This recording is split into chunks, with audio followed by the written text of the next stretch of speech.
काबा वो जगह है जहाँ पर दुनिया का हर मुसलमान जाना चाहता है। कुछ लोग उम्रा करने के लिए वहाँ जाते हैं तो कुछ लोग वहाँ पर हज करने के लिए जाते हैं। अब हज में यूं तो बहुत सी रस्में होती हैं और उसी में से एक रस्म होती है एक काले पत्थर को चूमने की।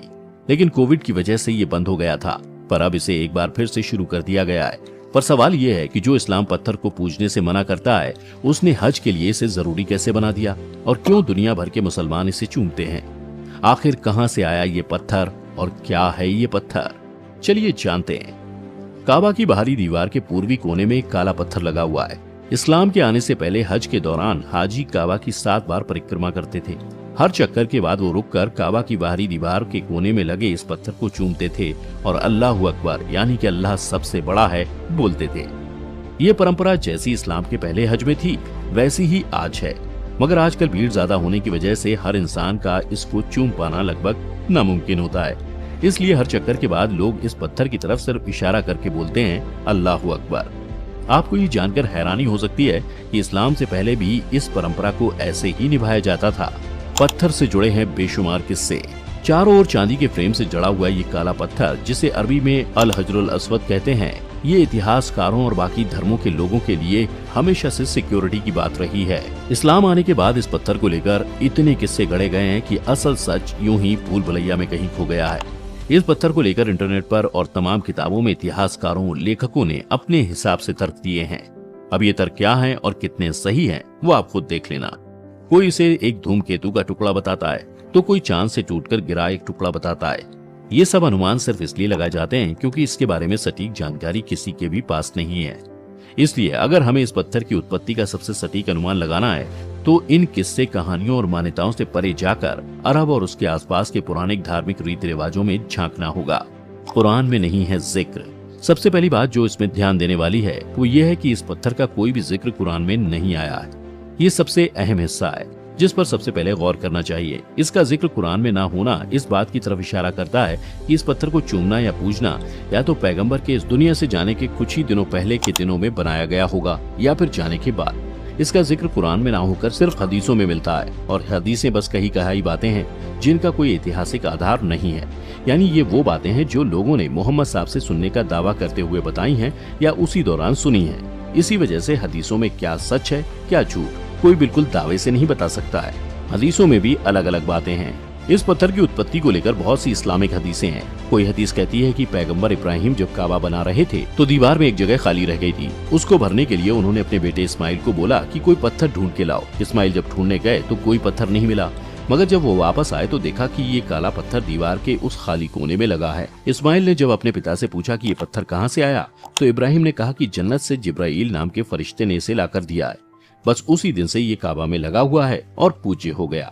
ये तो हुई इस्लामिक कहानी। इस कहानी का कोई भी सबूत इन हदीसों के सिवा दुनिया के किसी भी इतिहास की किताब में, यहाँ तक कि कुरान में भी नहीं मिलता। तो फिर इस पत्थर को चूमने के पीछे छिपी मान्यता को आखिर कहाँ ढूंढा जाए?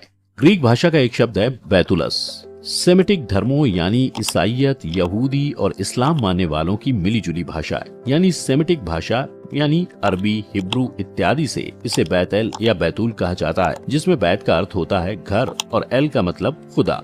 इसी एल शब्द से आगे चलकर इलाह और फिर अल्लाह शब्द की उत्पत्ति हुई और बैतुल का पूरा अर्थ हुआ खुदा का घर। बैतुल शब्द ऐसे पवित्र पत्थर के लिए इस्तेमाल होता था जिसके बारे में ये मान्यता होती थी कि उस पत्थर में जान है। ऐतिहासिक जानकारी के मुताबिक ये पत्थर या तो धूमकेतु के टुकड़े होते थे या फिर उस जैसे दिखने वाले लावा के पत्थर जिनकी अरब और उसके आसपास के लोग पूजा किया करते थे। बैतुल के इस पत्थर में जान होने की धारणा पर अगर हम आगे बढ़ें तो एक हदीस से इसे बेहतर समझा जा सकता है। एक बार जब खलीफा उमर ने पत्थर को ये कहते हुए चूमा कि तू सिर्फ एक पत्थर है, तू ना किसी को फायदा पहुंचा सकता है ना नुकसान, इसलिए अगर तुझे मोहम्मद ने ना चूमा होता तो मैं तुझे ना चूमता। बुखारी की हदीस में ये हदीस यहीं तक है, मगर हदीस कंजुल उम्माल में ये हदीस और आगे तक जाती है जो कहती है कि उमर की ये बातें सुनकर अली उनसे कहते हैं, बिल्कुल ये पत्थर नुकसान भी पहुंचा सकता है और फायदा भी। अल्लाह कुरान में कहता है कि उसने आदम की संतानों से इंसान बनाया और उसने इसके लिए सबसे कहा कि तुम सब गवाही दो इस बात की, और सभी ने गवाही दी। उस गवाही को अल्लाह ने लिख लिया। इस पत्थर के भी आंख, नाक, कान और मुंह थे।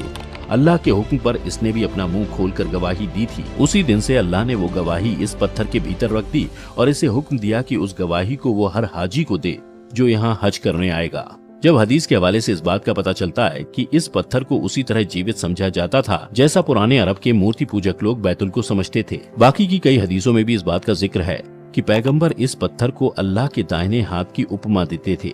इन सभी बातों में जो सबसे ज्यादा सही नजर आती है वो है पत्थर को बैतुल समझ के पूजना, जिसे इस्लाम के पहले के अरबी लोग करते थे। इसे वो जीवित पत्थर और अल्लाह का ही एक अंश समझते थे। पत्थर में जीवन की इस बात को तिरमिजी की ये हदीस और आगे बढ़ाती है। इब्न अब्बास कहते हैं कि पैगंबर ने कहा कि हश्र के दिन यानी जजमेंट के दिन अल्लाह इस पत्थर को सामने लाएगा। उस दिन इस पत्थर की 2 आंखें और 1 मुंह होगा। उस दिन ये पत्थर गवाही देगा उन लोगों की जिन्होंने इसे नेक नियति के साथ चूमा था। इस्लाम के आने के बाद बैतुल को चूमने की इस परंपरा को जस का तस उठा लिया गया। पुराने अरब का इतिहास इस्लाम आने से पहले बहुत कम मात्रा में लिखा गया था और जो लिखा गया था वो भी इस्लाम आने के बाद की लड़ाइयों में नष्ट हो गया। जो कुछ बचा हुआ इतिहास है उसमें इस पत्थर की कोई खास जानकारी उपलब्ध नहीं है सिवाय इसके कि ये पूजनीय है। इसलिए इस पत्थर की असल कहानी शायद ही कोई जानता हो। हम सब कुछ एक ऐतिहासिक तथ्यों और उस दौर की पूजा पद्धति के अनुसार सिर्फ अनुमान ही लगा सकते हैं। आपको क्या लगता है इसके पीछे क्या वजह है? हमें कमेंट में बताएं। वीडियो अगर आपको पसंद आई हो तो इसे लाइक और शेयर करें और चैनल को सब्सक्राइब करना